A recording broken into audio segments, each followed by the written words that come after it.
Hello, students of class 10. Today I am starting chapter 3, pair of linear equation. Pair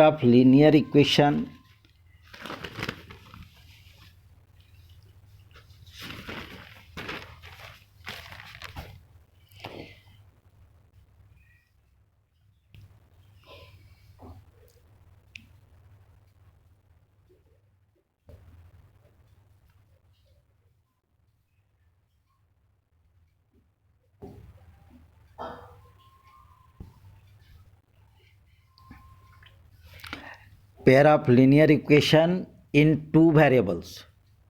So, if you know that a polynomial of degree 1 is known as linear polynomial, मतलब जिस polynomial का power highest power 1 होता है. तो similarly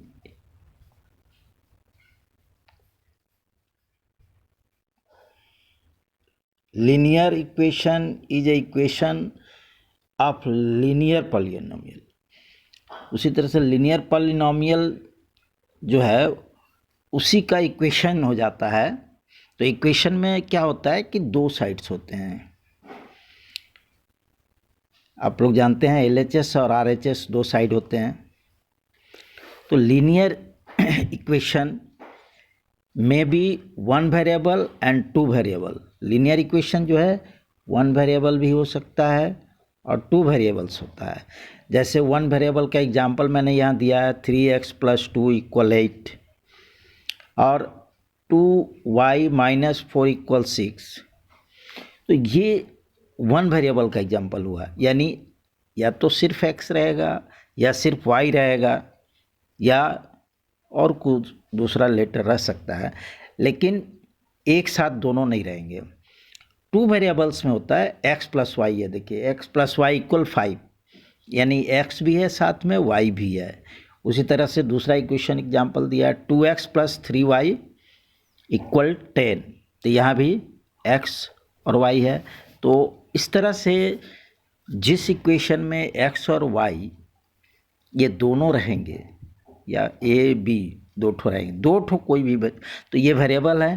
तो इस तरह के इक्वेशन को टू वेरिएबल्स कहते हैं. अब in this chapter we will study about pair of two variables. इस चैप्टर में हम लोग टू वेरिएबल्स के बारे में पढ़ने जा रहे हैं.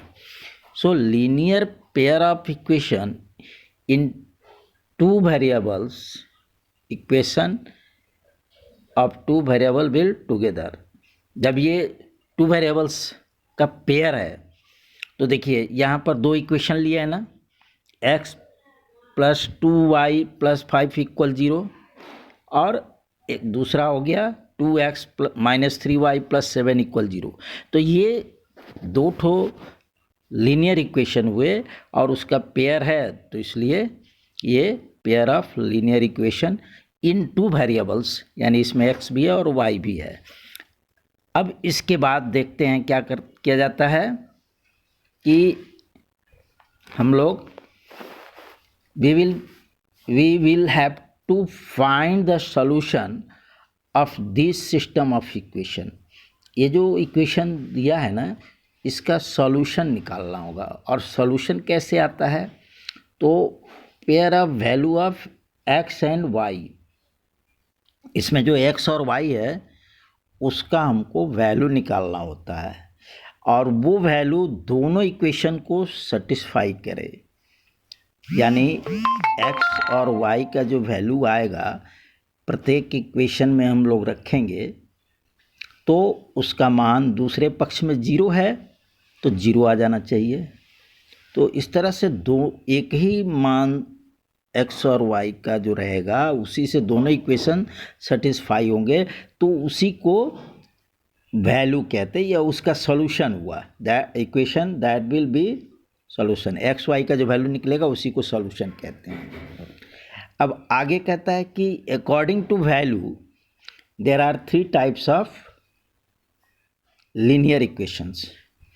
अब वैल्यू के आधार पे ये 3 तरह का देता है, कंसिस्टेंट, इनकंसिस्टेंट, डिपेंडेंट। आप लोग ध्यान से यहाँ दीजिए, मैं 3 तरह का दिया हूँ।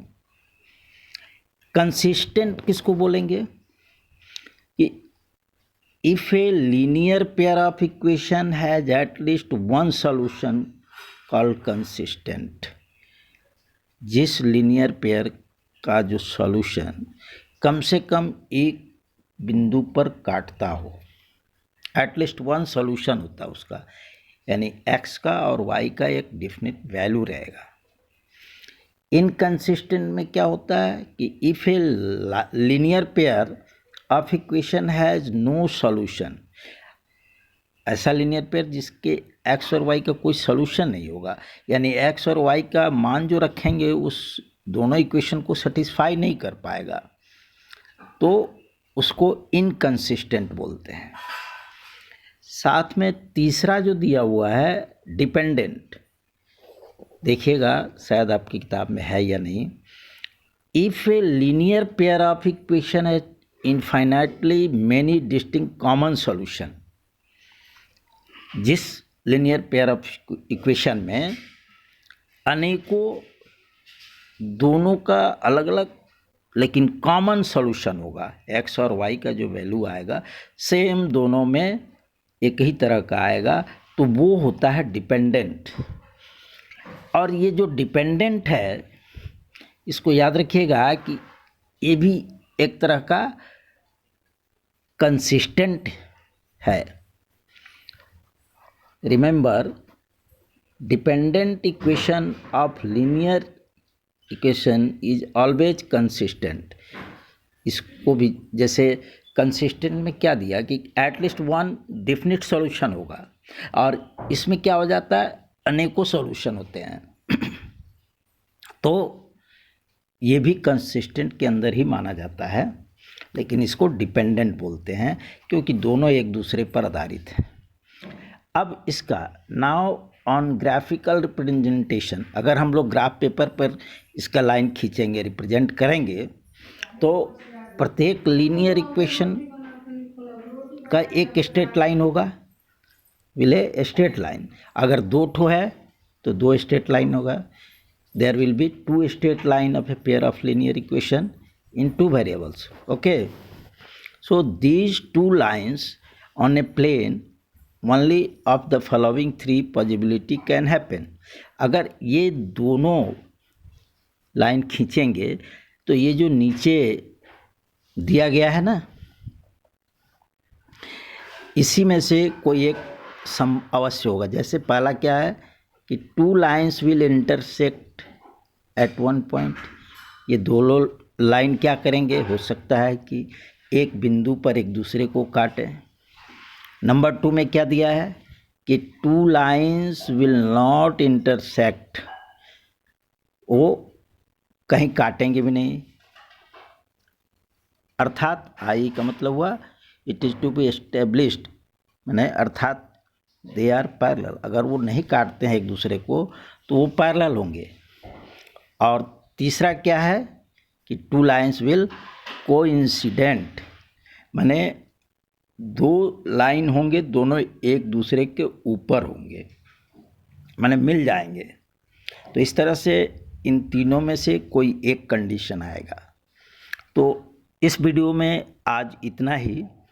अब नेक्स्ट वीडियो में इसी के ऊपर हम आगे आपको बताएंगे, और इसको आप ध्यान से पढ़िए, समझिए और फेयर कर लीजिए इसको। Okay, thank you.